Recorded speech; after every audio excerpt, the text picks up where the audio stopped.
Bueno, aquí seguimos en La Brújula por Radio La Luna junto a Daniel de Abrantes y creo que está en el aire nuestro amigo Sergio Arcuri. ¿Estás allí, Sergio?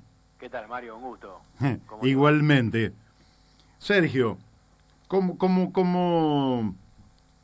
eh, cómo está esta tarea, esta lucha por el ingreso básico universal, del cual vamos a hablar un poquito más adelante? Porque la última vez que te vi, vos organizaste en la legislatura de la Ciudad de Buenos Aires un evento muy interesante. ¿Qué es lo que están haciendo en este momento al respecto? Bueno, estamos iniciando un ciclo de charlas periódicas. Calculamos para el 26 del mes que viene, no sé si nuevamente en la legislatura, tenemos que corroborar el espacio. Pero bueno, la idea es intentar hacer mes a mes charlas de difusión. Y la última instancia sería, bueno, conseguir un caudal crítico de gente para juntar el porcentaje del padrón electoral y que sea tratado de forma vinculante por el Congreso, ¿no es cierto? Bien. Escúchame, aunque es un tema que está desde hace años en difusión, está en el tapete, hay mucha gente que todavía no sabe bien de qué se trata una renta de ciudadanía, renta básica universal, incondicional, ingreso básico universal, prácticamente todos sinónimos. ¿Cómo la definís en términos genéricos a este ingreso? Mirá, te puedo definir de forma, o sea, dar la definición más aceptada, formal, y una definición un poco más coloquial. Bien. La más aceptada dice que es una asignación monetaria estatal pagada como derecho de ciudadanía, es un derecho de ciudadanía esto, a cada miembro de pleno derecho o residente acreditado, es decir, a los ciudadanos, sin tener en consideración si la persona es rica o pobre o cuáles fueran sus fuentes de ingreso, si tiene un empleo remunerado, con quién conviva y el culto que profese.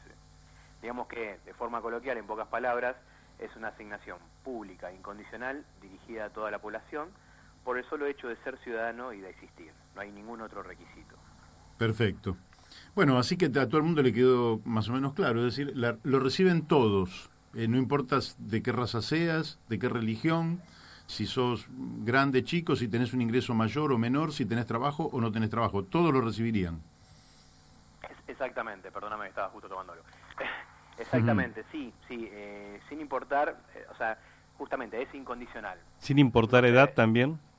Claro, es incondicional, no se requiere presentar ningún tipo de ingresos o estar bajo determinado umbral de pobreza. Esto es muy importante porque los subsidios mentirosos de los 90 promovidos por el Banco Mundial, que son subsidios condicionados, se llaman condicionados porque el perceptor debe cumplir o ajustarse a los requerimientos del Estado para poder cobrar la asignación. Es decir, si somos discapacitados o tenemos capacidades diferentes, debemos acreditar esas capacidades diferentes frente al Estado para recibir un subsidio de discapacidad. Los subsidios condicionados hacen caer a la gente en la trampa de la pobreza. ¿Qué es la trampa de la pobreza? El Estado te da la asignación, por ejemplo, cuando tenés determinado nivel de ingresos, pero si luego conseguís un empleo remunerado y con la remuneración de ese empleo, con el salario, te sitúas por encima de ese nivel, el Estado te quita la asignación, porque ya perdés la condición preexistente. Claro. Al quitarte la asignación, si es un empleo temporal, precario, y no te rescinden el contrato, te quedás sin nada, sin el pan y sin la torta, digamos. En cambio, el ingreso ciudadano conforma un piso básico de subsistencia que no es incompatible con otras fuentes de ingreso, lo que quiere decir que la persona puede buscar trabajo sin tener miedo a perder el ingreso ciudadano. Esto es muy común decir, está el prejuicio muy generalizado de que los que cobran planes se prenden de la teta del Estado, son vagos, cuando en realidad hay un gran porcentaje de esta población que no busca activamente trabajo por tener miedo a perder el subsidio condicionado. Y hay estudios, como por ejemplo del Ministerio de Desarrollo Social, de la UBA, de la Universidad de Lomas y de UNICEF en conjunto, basados en trabajo de campo, donde corroboran o demuestran que más del 50% de los perceptores de la UH la utilizan como complemento de ingreso para mandar a sus hijos al colegio, comprar guardapolvos, útiles. Entonces esto es un prejuicio que está instalado, pero no tiene ningún asidero científico o empírico. Hay mucha gente de la clase media que dice, y bueno, no, pero no puede ser incondicional, ¿verdad? Ahora, ¿vos crees que si lo reciben todos, en última instancia, esa clase media también puede entender que esto es un beneficio, en definitiva, para el conjunto de la sociedad? Sí, lo que pasa es hay que trabajar un poquito más en... Te escucho un poco bajito, discúlpame si te piso cuando te hablo porque te escucho medio bajo. Hay que trabajar un poquito más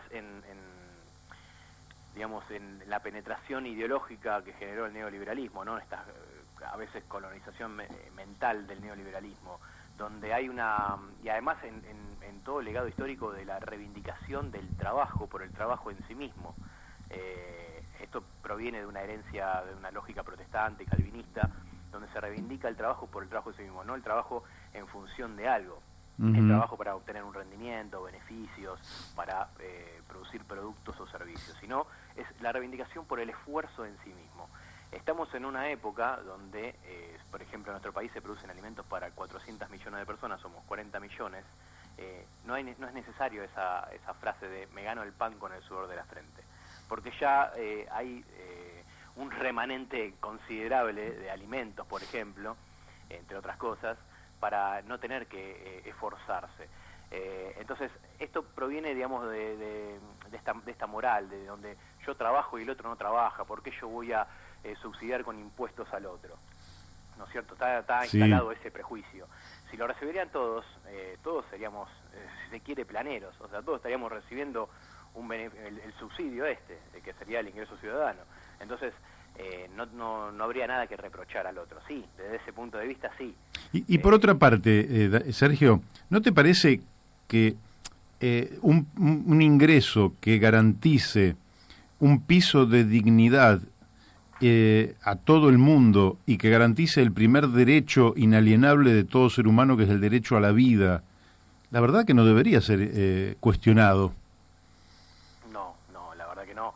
Tenemos se traspoló la lógica del mercado a lo que es la vida, a los derechos personalísimos, los primeros derechos que tiene el ser humano, que es el derecho a la vida, ¿no es cierto? O sea, vos tenés, dicho, digamos, traducido en palabras sencillas, te tenés que ganar la vida de alguna forma. La vida no hay que ganársela. ¿Por qué Mafalda en una frase decía, pero por qué esa vida que ya me gané tengo que trabajar para ganarme la vida? O sea, la vida, por el hecho de existir, de ser un ser humano, tiene que estar contemplada, el derecho a la existencia, y más con los niveles de hiperproductividad que tenemos hoy en día, con las innovaciones tecnológicas incorporadas a la matriz productiva. Así es. Entonces, tenemos como una especie de concepción marcial sobre la vida. Permitimos que la persona se muera si no tiene una contraprestación. Tenemos una lógica de mercado capitalista traspolada a la vida. O sea, la vida se puede garantizar si vos das una contraprestación. No, tiene que garantizarse de forma incondicional. Así es. Sí, además, Daniel de Abrantes te está hablando. ¿Cómo estás? ¿Qué tal? ¿Cómo te va? Hay una tergiversación bastante frecuente de esta necesidad de asociar trabajo con salario, ¿no? Cuando el trabajo es una cuestión muchísimo más amplia que define al ser humano y que existe mucho más allá del salario el trabajo, y es algo que no va a dejar de existir por más que el salario ocupe un lugar, ¿no?, determinado. Sí, cuando la gente piensa en que no va a trabajar, piensa solamente en el empleo remunerado, que es una de las tantas formas de trabajo. El empleo voluntario, o el empleo doméstico, el de cuidado de los hijos, que por otra parte sirve para seguir reproduciendo el sistema capitalista, es una también de las tantas formas válidas de trabajo. Inclusive la mujer con una renta básica estaría siendo valorada, porque el trabajo de cuidado de los hijos no cotiza, o el doméstico no cotiza en la seguridad social. Así es. Esta forma sería una forma de cuantificar el trabajo doméstico, como corresponde, digamos, ¿no? Así es. Sí, yo siempre cuento que digamos, mi abuela paterna fue madre de 9 hijos, ¿no? Y desde el primero hasta el último y hasta que fueron grandes, trabajó, yo te diría, de una manera impresionante. Sin embargo, era mi abuelo el que traía el sustento a la casa, que lógicamente tenía una remuneración y con eso sostenía el hogar, pero mi abuela trabajaba muchísimo más que mi abuelo. Y sin embargo el ingreso era el de él, y el jefe del hogar era, como en aquellos años, estoy hablando de muchos años atrás, era el del hombre. ¿No te parece que esto también igualaría un poco más esta lucha de las mujeres por tener los mismos derechos, la misma participación? Sí, hasta inclusive podría articular la mujer, congeniar el trabajo doméstico con la vida profesional o el empleo remunerado, porque la mujer podría conseguirse un trabajo part-time de medio tiempo y de esta forma poder dedicarle más tiempo a la familia, al cuidado de los hijos, ¿no? Y también, ¿por qué no el hombre? O sea, la principal característica del ingreso básico, el ingreso ciudadano, renta básica, como lo quieran llamar, es que fomenta, o sea, da libertad a la gente, a diferencia de los actuales subsidios condicionados como el aguache. ¿Por qué? Porque hoy en día hay un filósofo belga, Van Parijs, que es uno de los cofundadores de la Red Mundial que trata sobre este tema, dice que tenemos dos tipos de libertades, libertad formal y libertad real. La libertad formal es la de la Constitución, la de las garantías constitucionales, la de la igualdad ante la ley, pero la libertad real es la que da realmente libertad a la persona para hacer lo que quisiera hacer en su vida. Hoy en día no tenemos libertad real, porque una persona que acepta un trabajo precario no lo hace porque es libre o porque quiere, lo hace porque se tiene que ganar el pan. Entonces, con la incorporación de un ingreso ciudadano, realmente las personas tendrían libertad real. ¿Por qué? Porque podrían complementar el ingreso ciudadano con un trabajo de medio tiempo, y no solo la mujer podría pasar más horas con los hijos, también el hombre. Hoy en día perseguimos el sueño americano, muchas personas, de mejorar el auto, y laburamos 12 horas, horas extras, y ¿qué tiempo en los primeros años de vida la pasan con los padres, los hijos? ¿Cuántos padres hay que pueden cortar en el trabajo y ir a comer o ir a buscar a los chicos al colegio? Entonces, esto daría libertad a la gente para, o bien, seguir trabajando 8 horas y complementarlo con el ingreso ciudadano, o trabajar medio tiempo. Le da la opción, y además lo que hace es desarticula, desanuda la extorsión del famoso ejército industrial de reserva del que hablaba Gramsci, de que cuando un trabajador va a buscar trabajo y al no tener la existencia material garantizada, lo básico que es lo que brinda el ingreso ciudadano cubre lo básico, o sea, el monto, la cuantía del ingreso ciudadano se tiene que situar por sobre el umbral de pobreza. Lo que sería que, el resultado de esto sería que se erradicaría nada más y nada menos que la pobreza, ¿no? Es otro de los beneficios. Así es. Al no tener lo básico garantizado, depende de la persona que se sienta detrás del mostrador, del empleador, para poder existir, sobrevivir. Y a menudo es objeto de extorsiones tácitas o explícitas del tipo de, si no te gusta este trabajo precario, detrás de la puerta hay un montón que quieren ocupar tu lugar. Así es. Bueno, Sergio, forma, yo quiero ir un pasito atrás y después volvemos sobre esto que estás diciendo. Bueno. Tenemos unos minutitos más, así que tranquilo que vamos a poder desarrollar. Quiero ir un paso atrás que tiene que ver con lo existencial, ¿no? Es decir, si vos tuvieras una mascota, un perrito, un gato, y no le dieras de comer, muy probablemente, conmovido, tu vecino, tu vecina, te denunciaría, porque vos estás ejerciendo un maltrato y eludiendo el derecho que por solo existir tiene tu gato, tu perro o la mascota que vos tengas, o el loro. Sí. Por otro lado, nosotros nos encontramos, y en este invierno cruel que tuvimos en la Argentina, mucha gente en situación de calle, que lógicamente a todos nos ha conmovido, y mucha gente ha tenido una actitud solidaria muy, muy interesante. ¿No te parece que un ingreso básico universal se adelantaría a estas situaciones? Ya dejo los animalitos de lado, lo comparo simplemente porque también el derecho animal se está instalando en la Argentina, ¿verdad?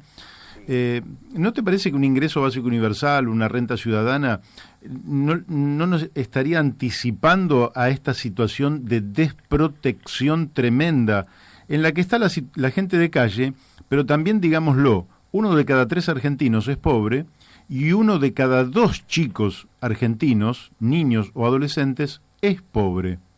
¿No te parecería que sería realmente un cambio cualitativo magnífico para calidad de vida en el país? Sí, por supuesto, se erradicaría, como dije, la pobreza, la indigencia, porque vos estás hablando ya es de indigencia, y bueno, Claudio Lozano, que es una persona que a mí me gusta por su desempeño profesional, nos dijo hace 3 años que se requería solamente un 3% del PBI para erradicar la pobreza en el país. Un 3% nada más. Estamos hablando de erradicar la pobreza estructural de décadas. Sí, sí. Sí, yo hice un cálculo un poquito mayor. Mi cálculo es del 5%. Bueno, ahora se habrá actualizado, tenés razón, eso hace 3 años, es verdad. Pero no deja de ser... No deja de ser una pequeña parte del PBI. Exactamente. Ahora, vos que sos un pibe joven, porque es muy importante, estamos, yo creo que has levantado una bandera excelente, que sos parte del porvenir, frente a los que ya somos un poco más grandes. Te agradezco. Entonces me parece bárbaro que nosotros promovamos estas grandes banderas que son las del siglo XXI. Anoche en el programa de Jorge Lanata se hablaba de la flexibilización laboral como algo ineludible para la modernización del país. ¿No te parece un poco una chantada cuando la modernización se está dando por la revolución científico-tecnológica y siendo que en la Argentina en 1904 el joven diputado de 25 años, Alfredo Palacios, planteaba las 8 horas de trabajo y que 115 años después, con la revolución tecnológica, las varias revoluciones tecnológicas que hemos vivido, sigamos trabajando 8 horas? Bueno, mirá, Keynes, en su ensayo de 1930, dado las posibilidades económicas de nuestros nietos, auguraba que para 100 años, o sea, ya estaríamos llegando, que sería en el 2030, la semana laboral media iba a ser de 15 horas. Y que nuestra mayor preocupación iba a ser a qué íbamos a dedicar nuestro tiempo libre. Él era un esteta, o sea, él pensaba en tener tiempo libre y dedicado al ocio creativo, porque el ocio también tiene una connotación negativa, ¿no? Es imaginarse hacer la gran Homero Simpson tirado en el sillón, digamos, sin hacer nada. Y pasarlo en círculos de literatura, juntarse con amigos, bueno. Y vos fíjate que hace casi 100 años, ya estamos por llegar a esa fecha, y parece que persistimos en una suerte de inmovilismo evolutivo. O sea, no, la cosa no cambió nada. Es más, agudizamos, acentuamos los estragos sociales con esta posible reforma laboral que ya en Brasil se ha implementado. Es más, están resurgiendo los grupos neofascistas, como, bueno, que llevaron a la presidencia a Donald Trump. Hay un libro muy interesante de Oppenheimer, sí, que bueno, en ese libro se trata, independientemente de que no comulgo con su perfil ideológico, pero en ese libro se dice que se aborda que la automatización de los estados del norte de Estados Unidos fueron los que generaron mucho desempleo, pero como no está en la agenda, o sea, no se pone, la gente no lo conoce, le han culpado a los inmigrantes, que le han hecho bajar los salarios o los han dejado desempleados. Entonces esto posibilita una persona como Donald Trump con ese discurso neofascista, y es también muy preocupante. Entonces yo creo que, como decía el gran Marx, siempre vigente, él decía en el materialismo histórico que los mismos elementos del sistema, por la dialéctica material, iban a generar un nuevo sistema, los mismos componentes del sistema. Acá eso va a pasar con la tecnología, que no se está hablando. La incorporación de tecnología promovida por el capital va a generar una ruptura, va a llegar un momento, por ejemplo, el Banco Mundial pronostica para Argentina de acá a 10 años un 64.6% de desocupación. ¿Cuánto es el porcentaje que hoy tenemos hoy en día? Y hoy estamos en 2 dígitos, pero arriba del 10, no mucho más. Bueno, imagínense un 64%, ¿no? El estrago que sería. Ese es el motivo por el cual en Silicon Valley, los principales empresarios, o Mark Zuckerberg, el CEO de Facebook, Elon Musk, el de Tesla, bueno, varios, Bill Gates, quieren promover un ingreso básico. ¿Por qué? Porque va a bajar sustancialmente el consumo y no van a tener dónde colocar sus productos y el sistema va a impresionar. Entonces la tecnología abre la puerta de entrada para una redistribución de la riqueza, para posiblemente poder llegar a esa sociedad imaginada por Keynes. Efectivamente, y además, ¿no consideras que... ahora hablemos un poquito de la productividad. La productividad es, digamos, el sistema lo ha medido por cantidad de horas invertidas, ¿no? Pero no por la calidad de esas horas. En general, ¿no pensás que es infinitamente más productiva aquella gente que hace un trabajo que le gusta que aquella que hace un trabajo que no le gusta? Por supuesto. Y eso es lo que va a permitir el ingreso básico. Nos va a permitir poder desempeñar. Es más, ¿cuántos cerebros hoy hay que se tiran a la basura porque tienen que ganarse la existencia, que no están siendo utilizados en lo que realmente importa para impulsar el desarrollo de nuestras sociedades? O sea, no se capitalizan esos cerebros. Si uno tiene la existencia material garantizada, lo básico garantizado, podría dedicarse a trabajar de lo que le gusta. Y de esa forma se potenciaría el desarrollo de nuestras sociedades. Sí, por supuesto. Podría dedicarse a eso y, como dijimos anteriormente, a pasar más tiempo con la familia, al ocio creativo. Tendría muchas implicancias positivas el ingreso básico. Sí, y yo te agrego una cosita más, porque esto se combina con el proceso de deterioro del medio ambiente que estamos viviendo por el modelo de producción y consumo en el que vivimos, ¿no?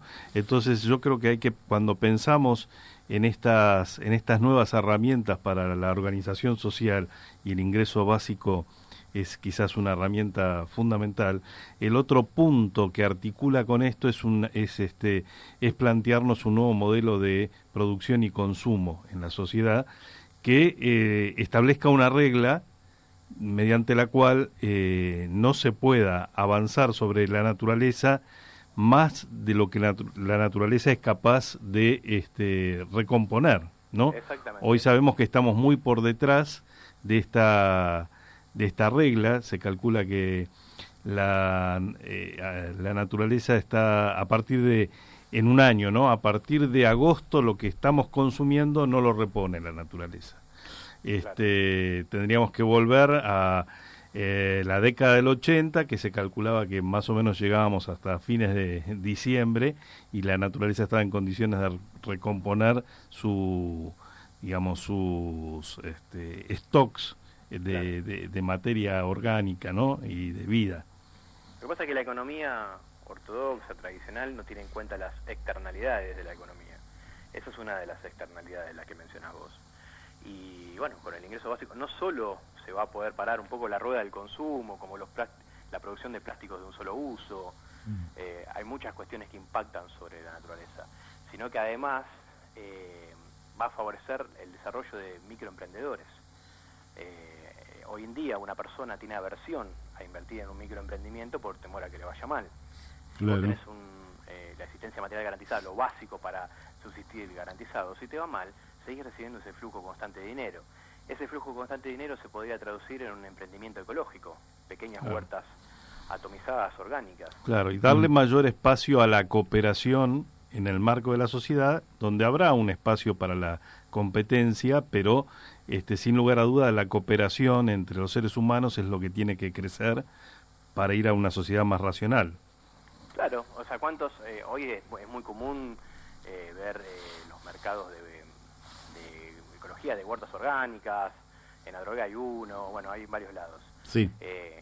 Proliferarían más cantidad de emprendedores ecológicos, y eso haría dar no sé si un vuelco, no sé si sería masivo, pero un vuelco en la economía, digamos, hacia una economía más sustentable ecológicamente. Sí, yo creo que Sergio, tiene muchísimas implicaciones. Sergio, veo que te quiero preguntar, hay experiencias que se han hecho respecto de este ingreso, que por ahora son fragmentarias, parciales, limitadas, algunas limitadas en el tiempo, en el espacio. ¿Cuál conoces y que nos puedas relatar y qué conclusiones se saca de esta experiencia? Son todas pruebas pilotos parciales en comunidades, no se puede establecer una conclusión generalizada, sistematizada, pero han tenido muy buenos resultados. La que más se asemeja a una renta básica que esté implementada de forma generalizada sería el ejemplo de Alaska. En Alaska de 1982, el 25% de las ganancias de la venta de petróleo y gas del Estado se destinan al Fondo Permanente de Alaska, que es un fondo semipúblico, semiprivado, que es el que financia el ingreso ciudadano. La cuantía se calcula con un promedio de los 5 últimos pagos anuales, porque se paga por única vez de forma anual, individual, incondicional, universal, tiene todas las características del ingreso ciudadano, y depende de también la cuantía del precio internacional del barril. Por lo tanto, como fluctúa Claro. el precio internacional, no todos los años es el mismo, pero con todo el ingreso ciudadano de Alaska hace que Alaska sea uno de los estados menos desiguales de Estados Unidos y con menos índice de pobreza. Para que se den una idea, en el 2009 se incorporaron 900 millones al poder adquisitivo de la población, lo que significó 10.000 nuevos puestos de trabajo.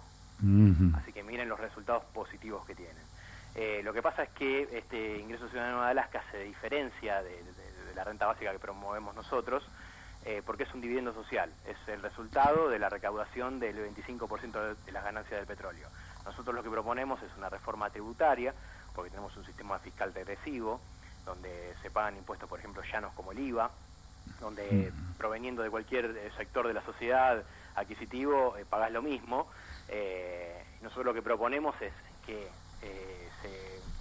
ir hacia un sistema fiscal progresivo donde los tramos superiores de ingresos, pero los verdaderos tramos superiores de ingresos, no el impuesto a las ganancias que tenemos hoy en día, paguen un porcentaje que va a ir también incrementándose a medida que se vayan incrementando la escala, en las decilas, los ingresos, y con eso se financia el ingreso ciudadano. Eso va a hacer que si intervienen variables como el costo de vida, la inflación, se ajuste el tipo impositivo, o sea, el porcentaje de impuesto, para que siempre la cuantía del ingreso ciudadano se sitúe por sobre el umbral de pobreza.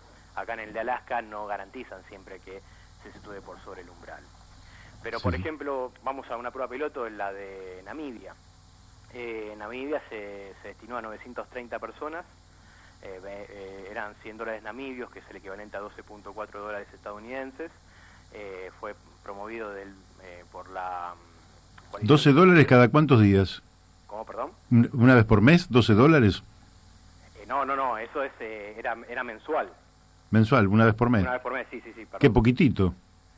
Sí, mirá con qué ínfimo, o sea, fue una prueba piloto que duró del 2007 al 2009, fue promovida por la coalición del subsidio de la renta básica, un conjunto de organizaciones locales, y a pesar de que fue ínfima esa suma, sí, se logró pasar de un 42% de chicos con índice de bajo peso a un 10%, de un 40% de deserción escolar a casi un 0%.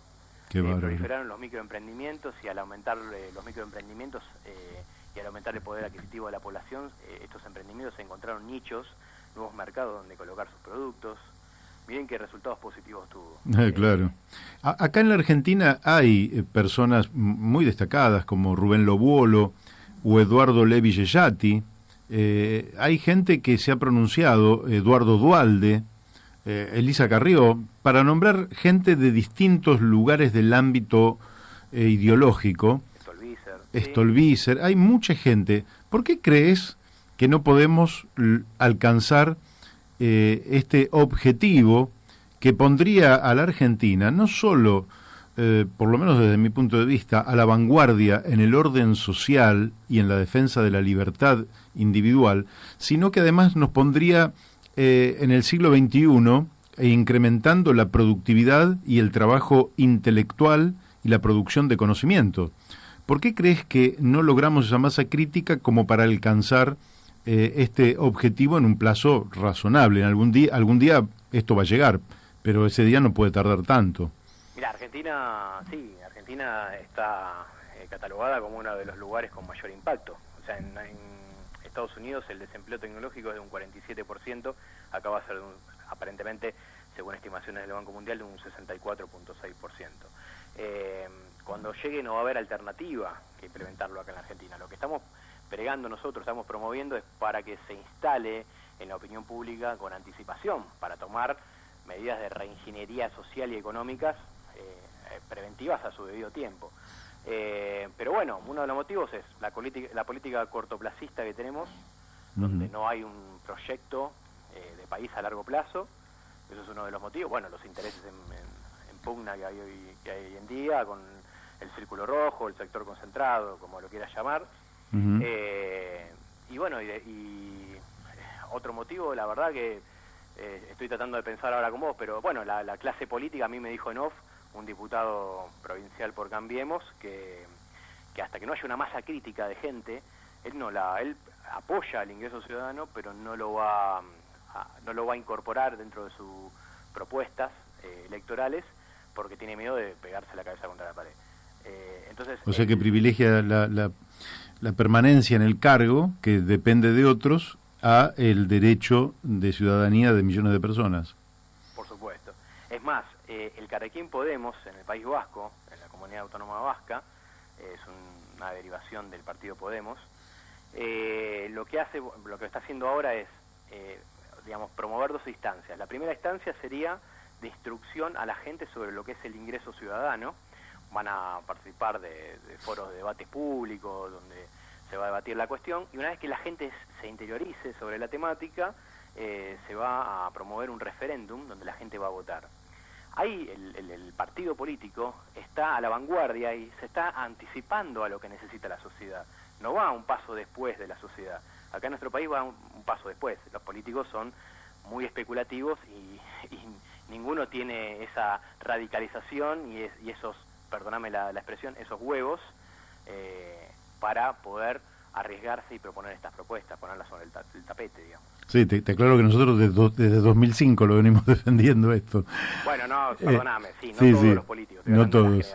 Sí, después yo te voy a dar un material editado en 2005 para que veas que lo venimos defendiendo desde hace muchos años. Sergio, quienes nos hayan escuchado y quieran tomar contacto contigo sobre esta materia, ¿cómo podrían tomar ese contacto? ¿Ustedes tienen página? ¿Cómo lo harían? Sí, tenemos una página de Facebook, se llama Eclosionar Movimiento Argentino por el Ingreso Ciudadano. Repetila, por favor. Sí, Eclosionar Movimiento Argentino por el Ingreso Ciudadano. Muy bien. Y también tenemos un grupo público en Facebook que se llama De Igual Manera. Ahí, bueno, nos pueden encontrar. También estamos en Instagram. Se pueden acercar. Y, bueno, están todos invitados, porque esto es un movimiento horizontal donde necesitamos de toda la ciudadanía a que participen, y nosotros necesitamos que se replique de forma autónoma la difusión, o sea que no seamos siempre nosotros lo que difundimos. Efectivamente. Mucha gente me dijo, ¿me puedes dar material, información para yo organizar un movimiento en Morón y difundirlo en Morón? Sí, por supuesto, lo que necesitamos para que se arme, que la cosa funcione sola, digamos, y se arme una masa crítica de gente, ¿no? Efectivamente. Bueno, lo vamos a hacer en Morón, en forma conjunta, cooperativa y solidaria. Sergio, te agradezco muchísimo, te vamos a invitar un día para que vengas acá al piso. Creo que es muy importante que gente joven, lúcida, como vos y con gran futuro, asuma este tema, y realmente sos un orgullo para todos nosotros, porque esto es el porvenir, lo otro es el atraso. Muchísimas gracias. Bárbaro. Mario. Bueno, hasta siempre, y quedás invitado para venir al piso en algún momento. Bueno, ha sido un placer. Saludos para todos en el piso. Muchas gracias. Bueno, hemos hablado con Sergio Arcuri, un joven especialista en este tema, y que realmente es una convocatoria a que resolvamos hoy lo que es la demanda del futuro. El nuevo derecho del siglo XXI, la modernización integral de la Argentina y la mejora significativa en la calidad de vida del 100% de la población, tiene por punto de partida esto que plantea Sergio, el ingreso básico universal.